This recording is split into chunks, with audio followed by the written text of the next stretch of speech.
गणपतेर्विष्णोः परां प्रेयसी तद्वक्षस्थलनित्यवासरसिकां तत्क्षान्तिसंवर्धिनीं पद्मालङ्कृतपाणिपल्लवयुगां पद्मासनस्थां श्रियं वात्सल्यादिगुणोज्ज्वलां भगवती वन्दे जगन्मातरम्।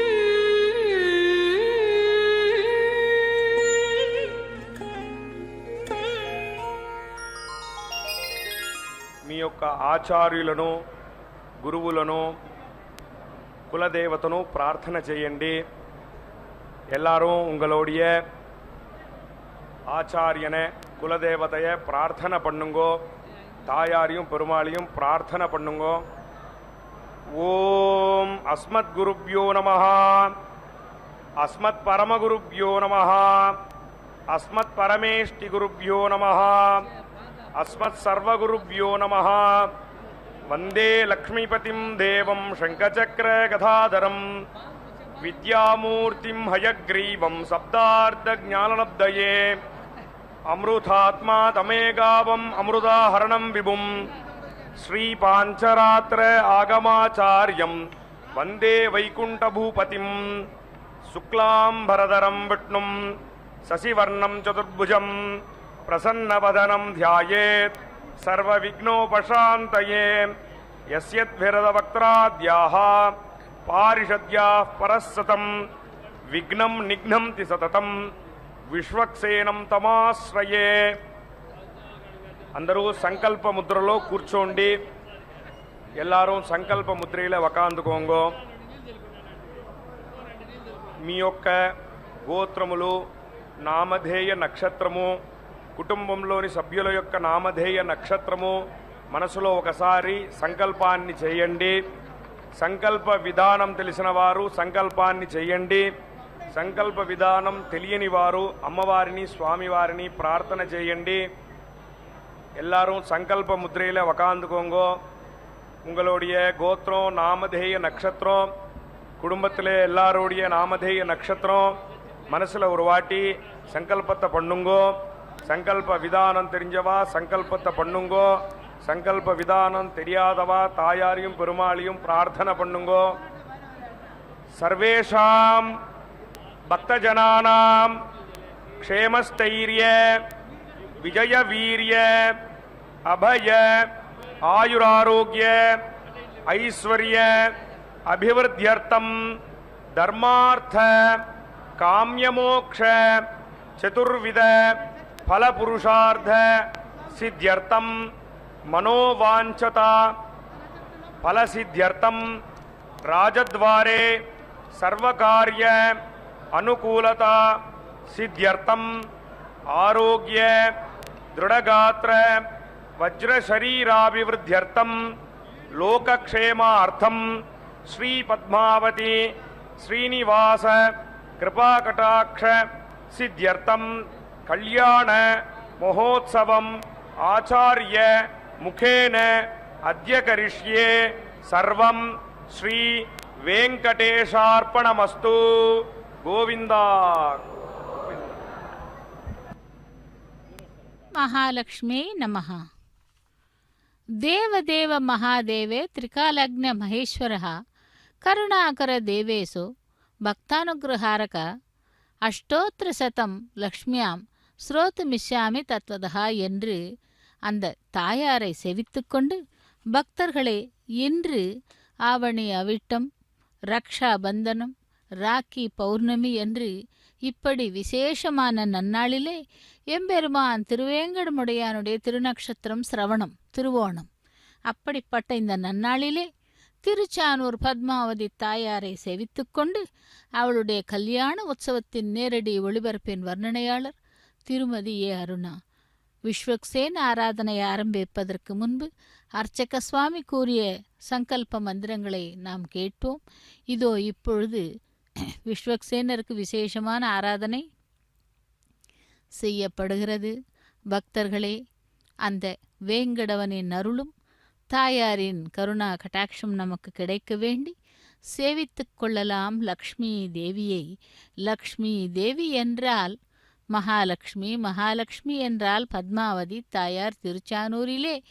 எழுந்தருளி அஷ்டலக்ஷ்மிகளாக நமக்கு அருளி செய்கிறாள். அந்த அஷ்டலக்ஷ்மிகளை எதற்கு சேவிக்க வேண்டும், என்ன அவளுடைய கருணை என்று பார்க்கும் பொழுது,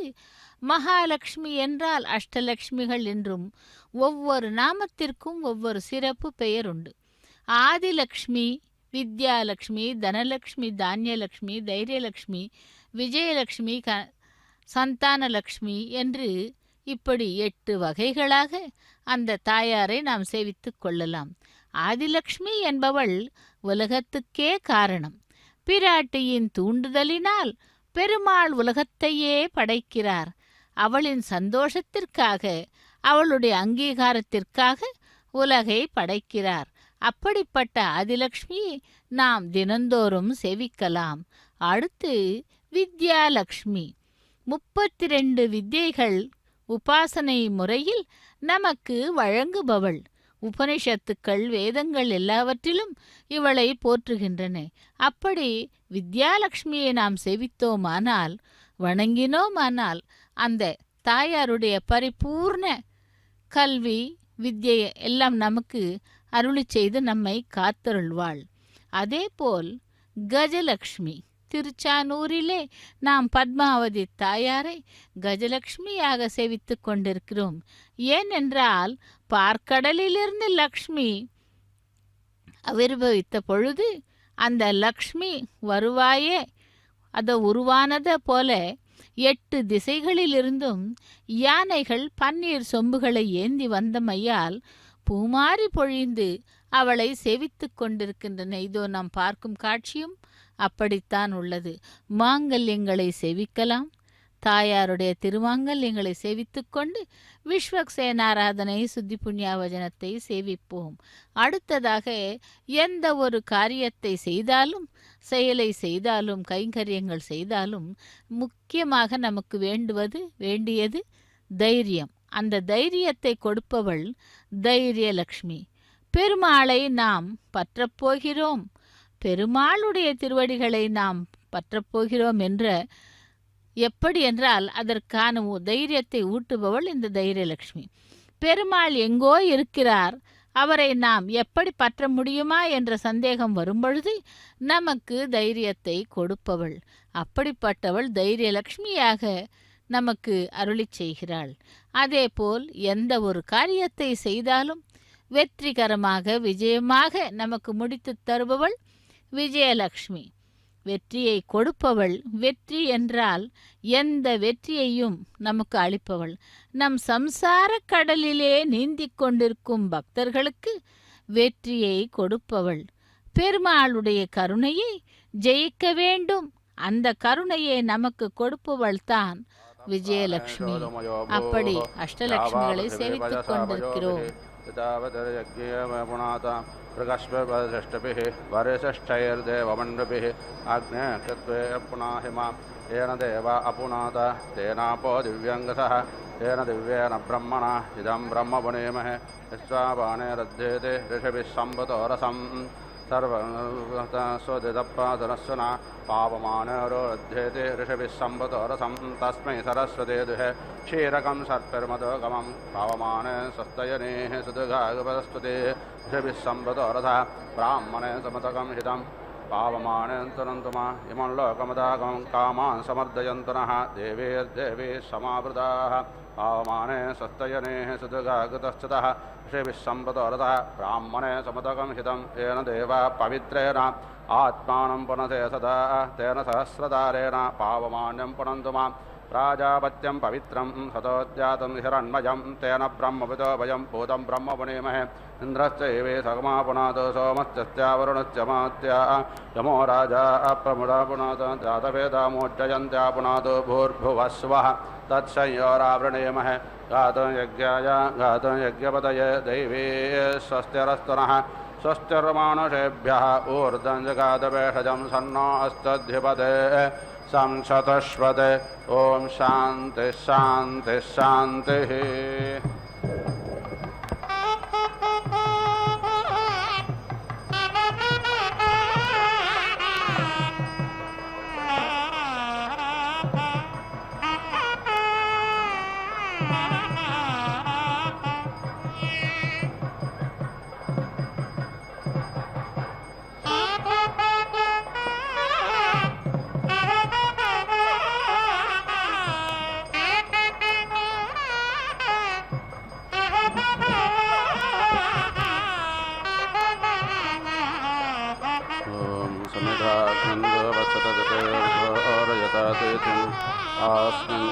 व्याजहोदना गतं ते व्रञ्जहोदना अग्नज जातवेदसे तं त्वा समिन्भिरङ्गरो हृदेन वर्धयामसि बृहत्सोचायविष्ट्या उपत्वाग्ने हविष्माति घृताचिर्यन्तु हर्यता ऋषस्व समिधो मम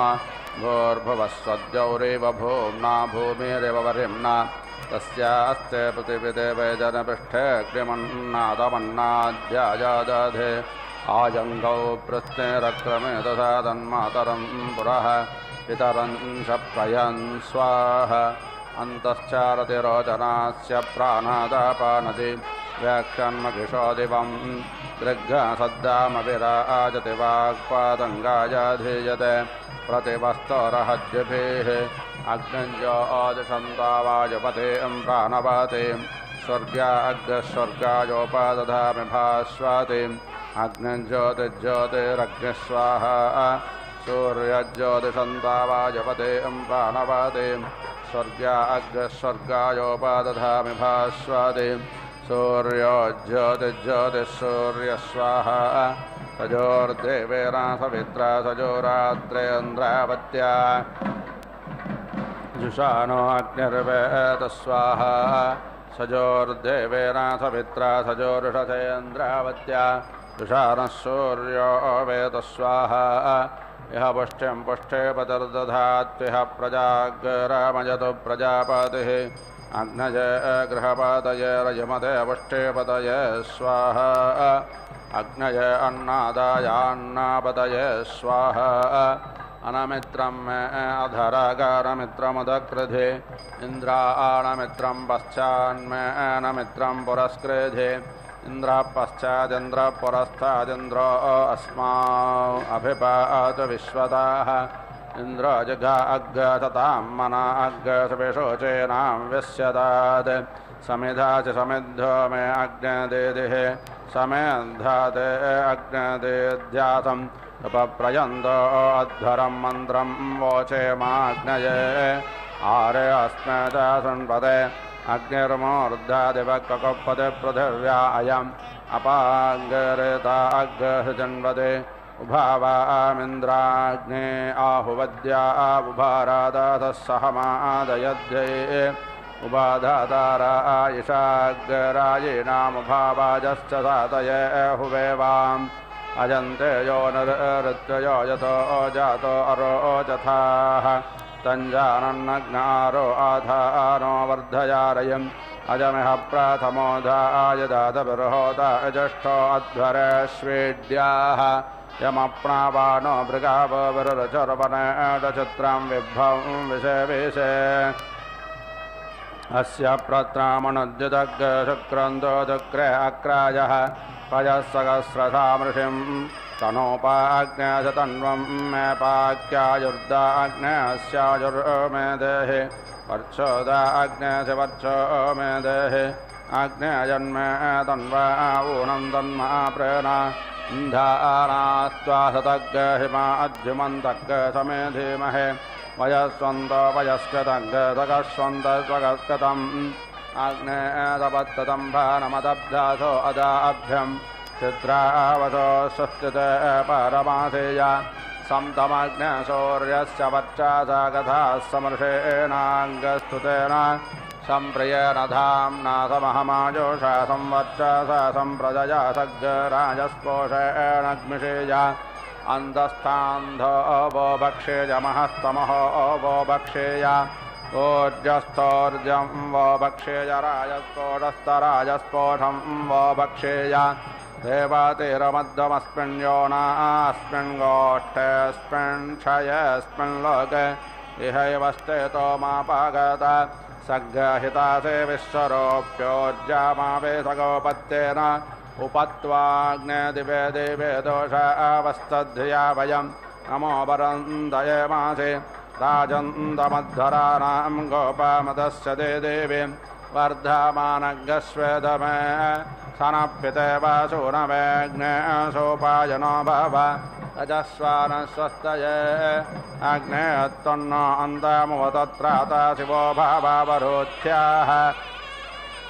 असोरग्निर्वधश्रवा अच्छा नक्षज्यमत्तामग्रयन्दाः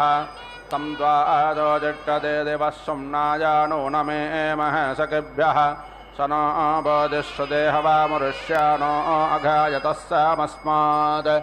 इलये कदिदय हि काम्यये हि मयेवक्कामदरानं भूयात् सोमानङ्गस्वरानं गृणहि ब्रह्मणस्पद अक्षेवन्तय ओषिजः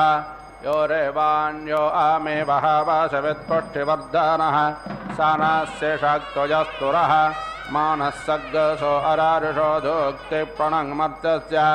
रक्षानो ब्रह्मणस्पद महित्रे रामवोस्तज्जक्षं मित्रस्य अर्यं नः दुरादर्शं वरोणस्य महितेषा ममाचरणाद्वासुवारणेषु ईश रिपुरगसग्गसः तेहि पुत्रासो अदिते प्रजेवसे मत्याय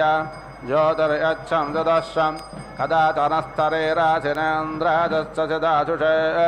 उपोपेन्नुमागवन् भोजयन्नुते दानं देवस्य पृच्छते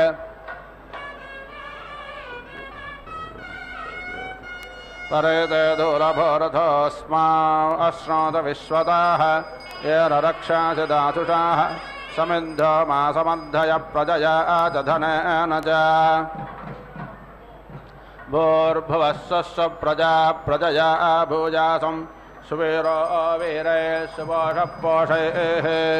नर्यप्रजां मे पाहि सग्गस्य पशून्मे पाहि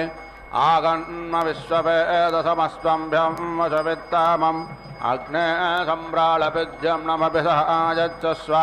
अयमङ्गृहपादर्गार्घपत्यप्रजावान् वशवित्तामः अग्ने गृहपते विद्युम्नमपि सह आयच्छस्व गृहमापेतमावे बद्धमोज्यं बिभ्रातये मासे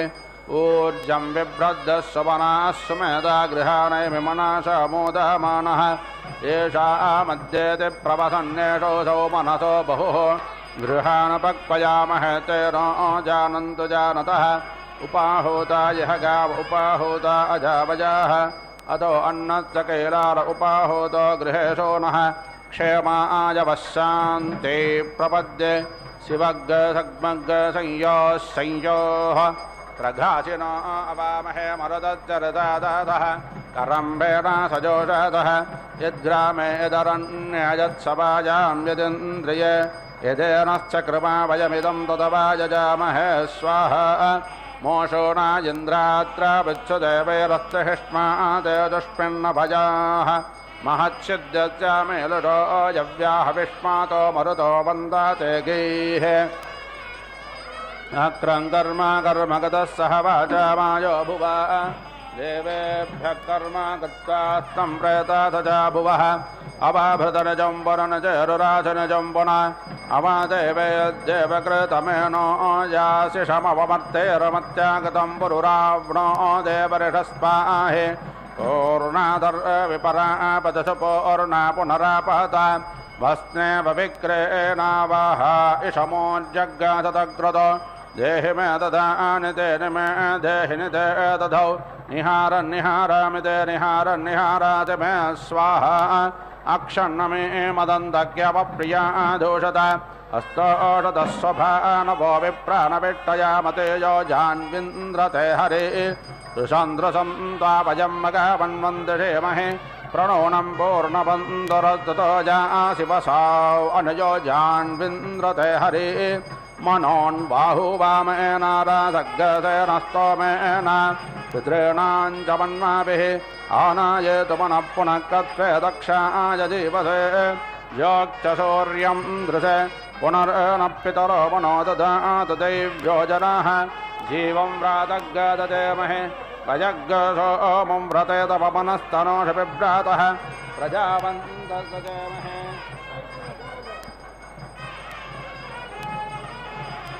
प्रजावन्तसजेमहे एष ते रुद्रभागः सहस्रस्राम्भेकयातञ्जोषस्वस्वाहा एष ते रुद्रभाग आपस्ते पशुः अवारुद्रमादे मक्यवादेवं त्र्यम्बकम् यथा नो वस्यादस्करद्यथा नश्रेयादस्करद्यथा नो भेषजमाज भेषजङ्गवे स्वाय पुरुषाय भेषजं सुगम्येषाय मेष्यै त्र्यम्बकं यजामहे सुगन्धिं पुष्टिवर्धनम् उर्वारुकमेव बन्धनान् मृत्योर्वक्षेयमामृतात् त्र्यम्बकं यजामहे सुगन्धिं पातिवेदनम् उर्वारुकमेव बन्धनादितो मोक्षेयमामृताः एतेन रुद्रापसेन परो मोजापतोतिः अवाततधन्वापि नागावधकृत्ते वादाहिग्गधन्नशिवशान्तोतिः वाजिनां वाजोऽवत भक्षोऽस्मान् प्रेतसिक्तमृतं बलाय विश्वे देवा अभियच्छं बभोवस्तन्माधिनाथ प्रजयाधनेन वाज्यहं वाजेन चोपाहूत उपाहूतश्च भक्षयामि वाजे वाजे भूयासं सवित्रा प्रचोत दैव्यापावन्दन्तु ते तनो दीर्घायुत्ताय वर्चसे तस्य वज्रत्रयायुषं जपदग्रे त्रयायुषं यद्देवानां त्रयायुषं तन्मे अद्दत्रयायुषं येन दहत बृहस्पतिरिन्द्रद्युतायुषेवापते तेन देव पापि ब्रह्माणा जीवातावे जीवानाय दीर्घायुत्वाय बलाय वर्चसे सुप्रजात्ताय च सातो जीवधरतः सतम् एतमाकन्मदेव यजानं पृथिव्या यत्र देवासो अजोषन्त विश्वे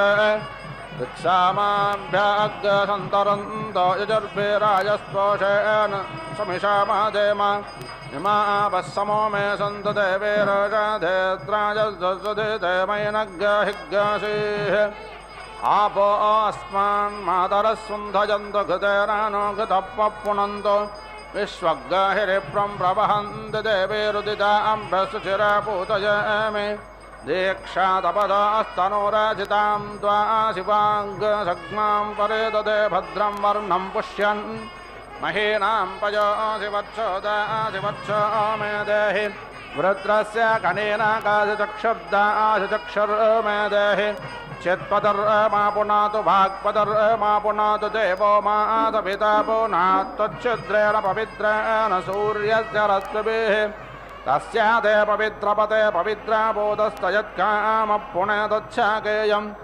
आवो देवादयेमहे वामं प्रयच्छध्वरे आवो देवादाशिषो यज्ञयासो अवामहे स्वाहा यज्ञं मनसो स्वाहोरोरन्तरिक्षात् स्वाहाद्यावा पृथिवीभ्यां स्वाहा वादादारभे आगोत्ते प्रयुजग्नय स्वाहा मेधायै वनाजग्नय स्वाहा दीक्षायै तपाजग्नय स्वाहा सरस्वत्यै वोष्णेग्नय स्वाहा आपो देवे बृहदेर्विद्वसम्भुवोद्यावा पृथिवी उर्वन्तरिक्षा बृहस्पताय अभिषा विदेमत्स्वाहा विश्वो देवज्ञानेतुर्मद्धो व्रेदसख्यं विश्वोरायेषुध्यदिद्युम्नं व्रेणेत पुष्यते स्वाहा ऋक्षामयोऽस्यल्पेस्तस्ते वामारभेते मापातम् आस्य यज्ञस्योदृजाः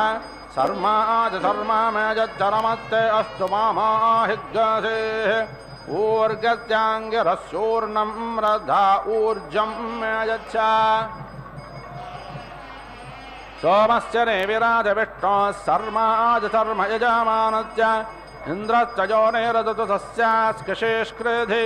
उच्छ्रायज्वनस्पत ऊर्ध्वोमापाक्यज्ञासः अस्य यज्ञस्योदृजाः व्रतं कृणतौ अग्निब्रह्माग्निर्यज्ञो वनस्पतिर्यज्ञियाः देवी इन्द्रियं मनामहे सुमलेकामभिष्टाय अच्छोधां विश्वधाय सद्गतीर्थानो असद्वसे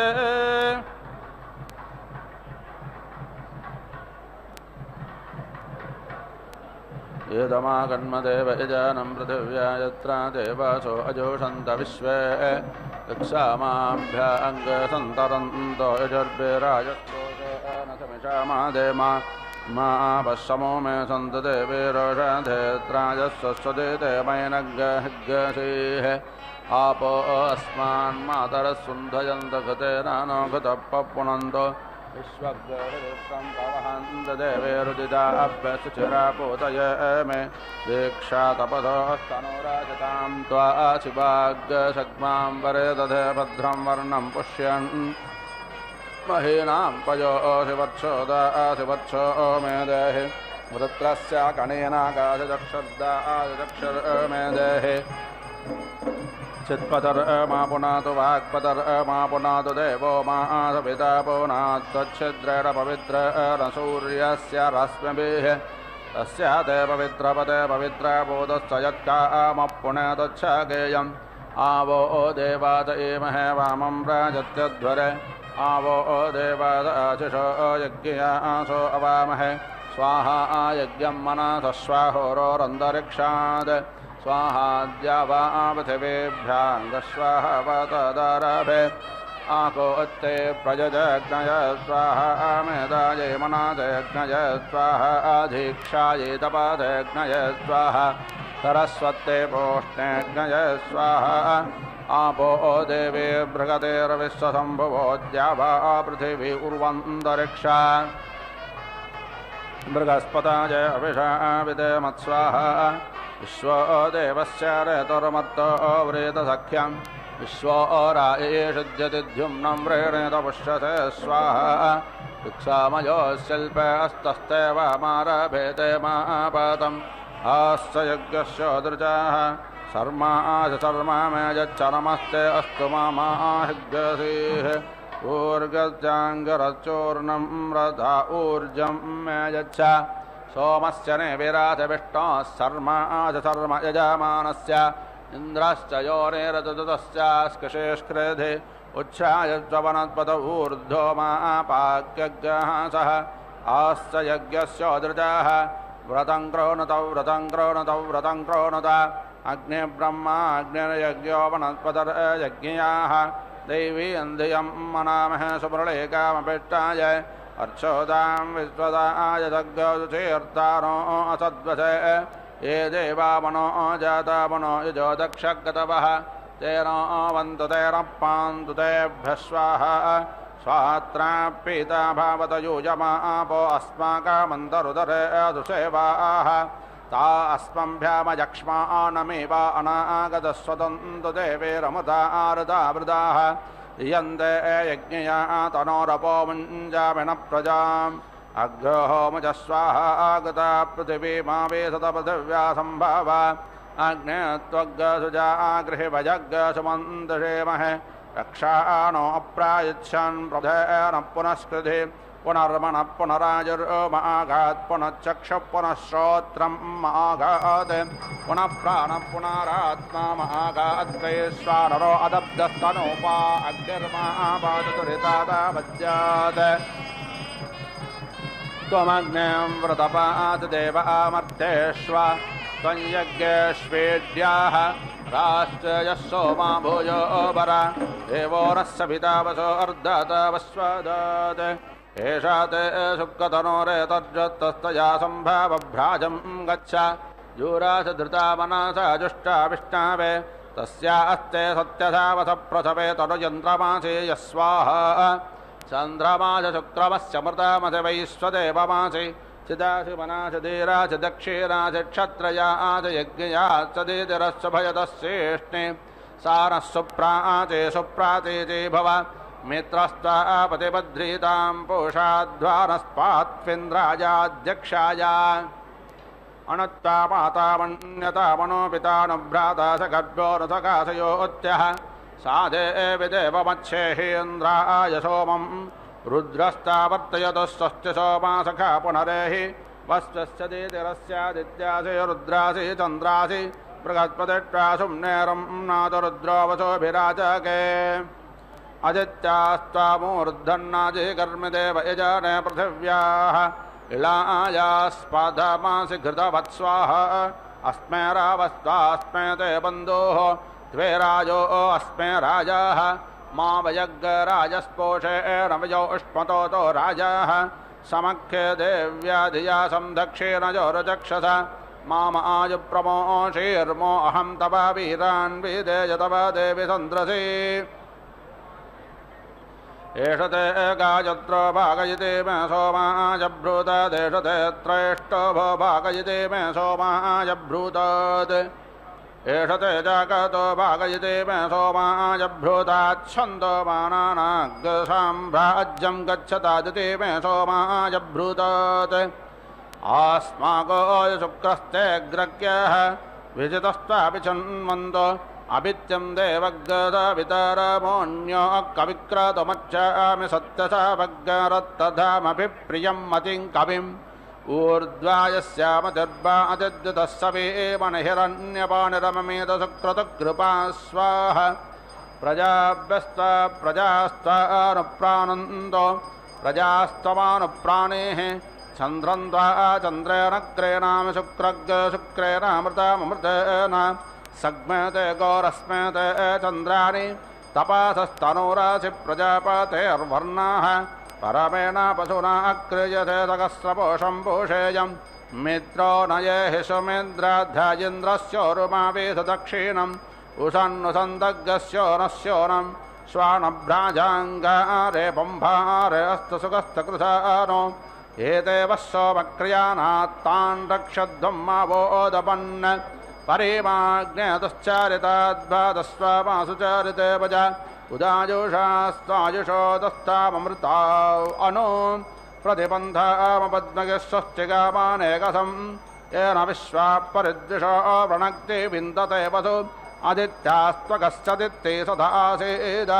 अस्तभ्नाद्यामृषभो अन्तरिक्षममेमीत परिमाणं पृथिव्याः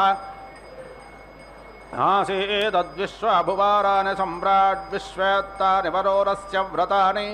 वने शव्यन्तरिक्षं तथा नवाजमर्वश्च पयावश्रयासो ऋच्छक्रतं वरो नो विक्ष्वग्निं दिवि सूर्यमदधाः सोममद्रौ सूर्यस्य चक्षुरारो आग्नेरक्षकणीनका यत्रैतसेभिरीजासे भ्राजमानो विपश्चिता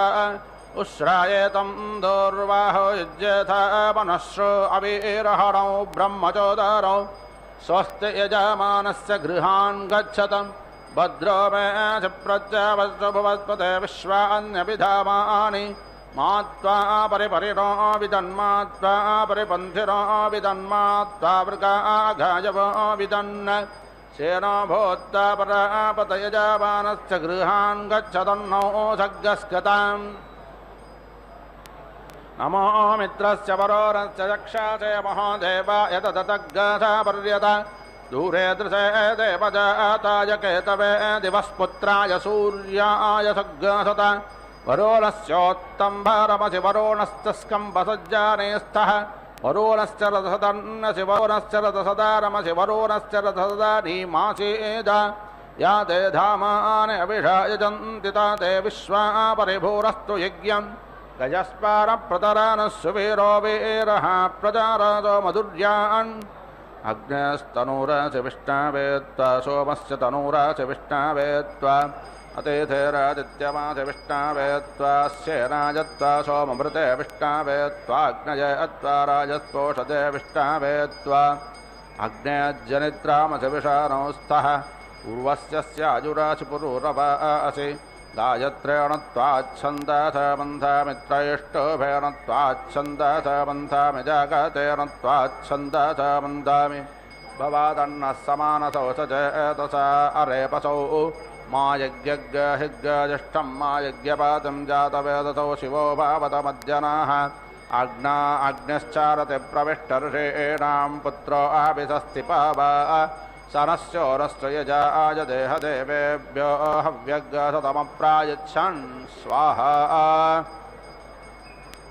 आपातयेत्वा गृह्णामि परेपतयेत्वा गृह्णामि तनो नप्त्रे साक्वराय सक्पन्नो ज्येष्ठाय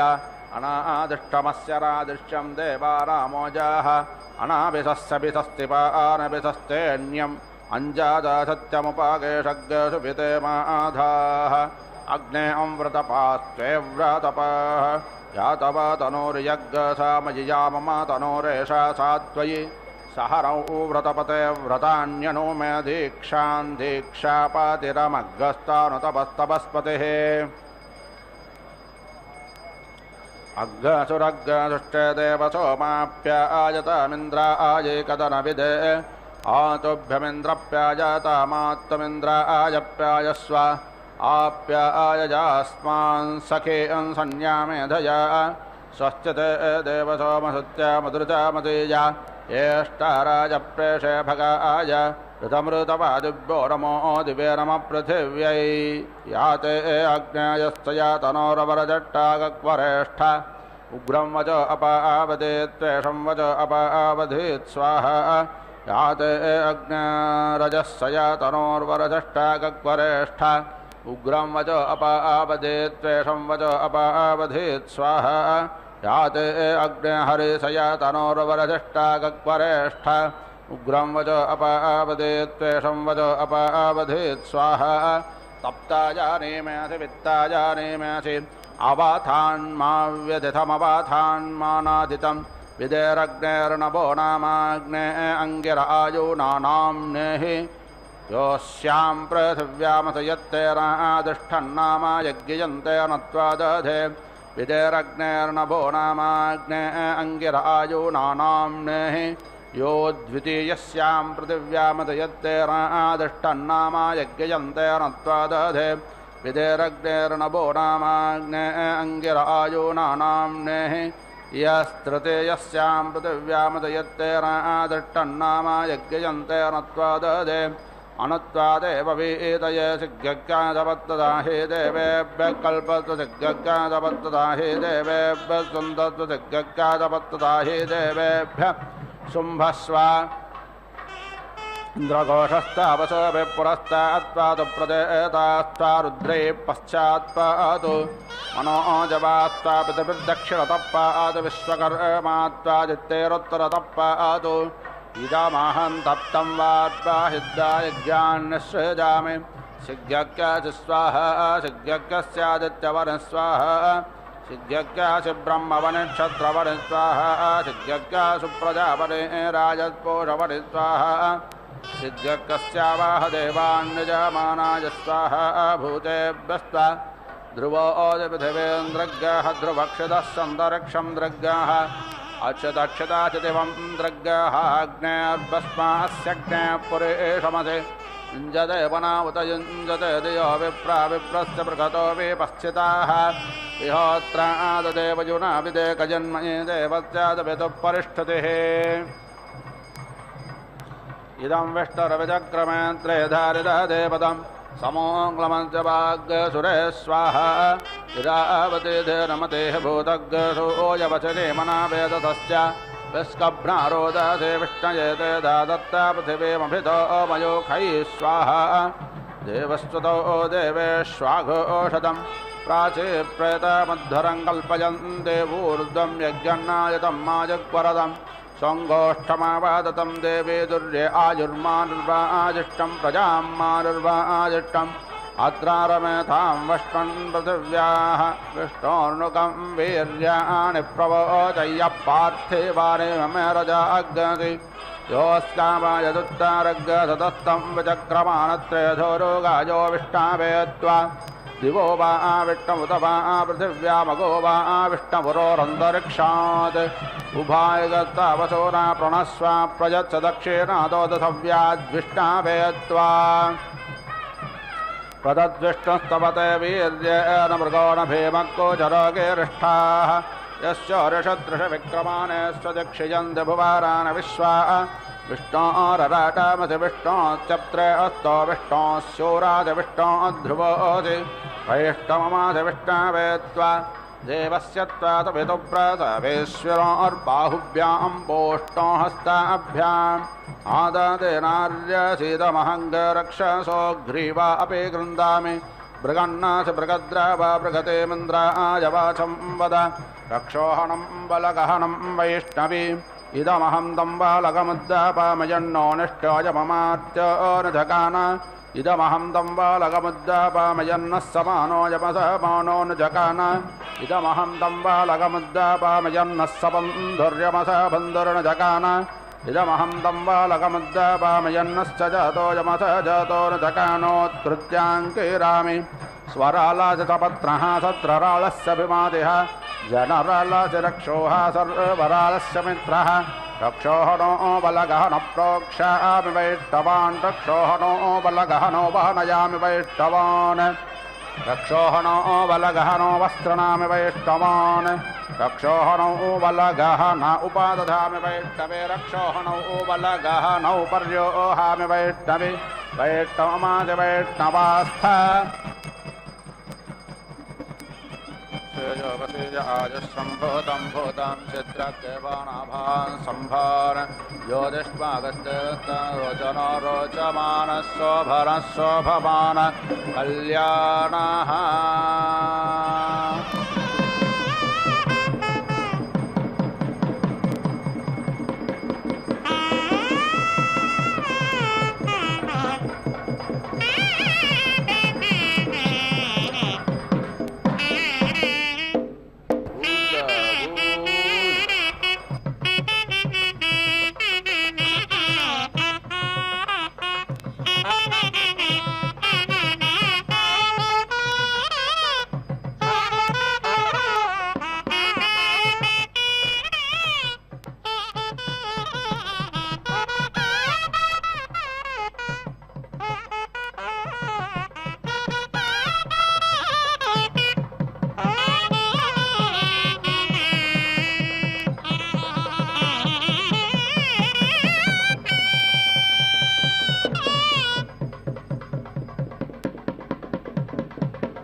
पितुप्रसवेश्वरोर्बाहुभ्यां पोष्टहस्ताभ्याम्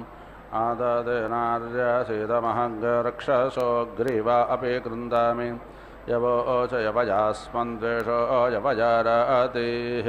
दिवे त्वान्तरिक्षाय त्वा पृथिव्यै त्वा सुन्धन्तान् लोकाप्यतृषदा नमसि बुद्धिवग्गस्तभानान्तरिक्षं प्रणदृग्गश्च पृथिव्यां दानस्त्वा मारुतो मेनोत मित्रावरो नो ध्रुवेण धर्माना ब्रह्मवणित्वा क्षत्रवने राजस्पोषवनि पर्योहामि ब्रह्मा दृग्गः क्षत्रं दृग्गः आयदृग्गः प्रजां दृग्गः ध्रुवासि ध्रुवोऽस्मिन् यजमान आयताने भूयात् घृतेनद्या वा पृथिवी पूर्यथामिन्द्रस्य क्षतिराति विश्वजनस्य छाया ॐ पूर्णाहुतिरुत्तमां जुहोति सर्वं वै पूर्णाहुतिः सर्वमेवाप्नोति अथो ययं वै पूर्णाहुतिः अस्यामेव प्रतिष्ठति ॐ नारायणाय विद्महे वासुदेवाय धीमहि तन्नो विष्णुः प्रचोदयात् स्वाहा ॐ महादेव्याय विद्महे विष्णुभद्राय धीमहि तन्नो लक्ष्मीः प्रचोदयात् स्वाहा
ननाथो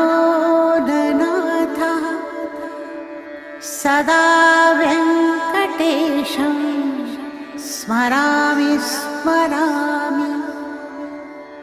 हरे वेङ्कटेश प्रसीद प्रसीद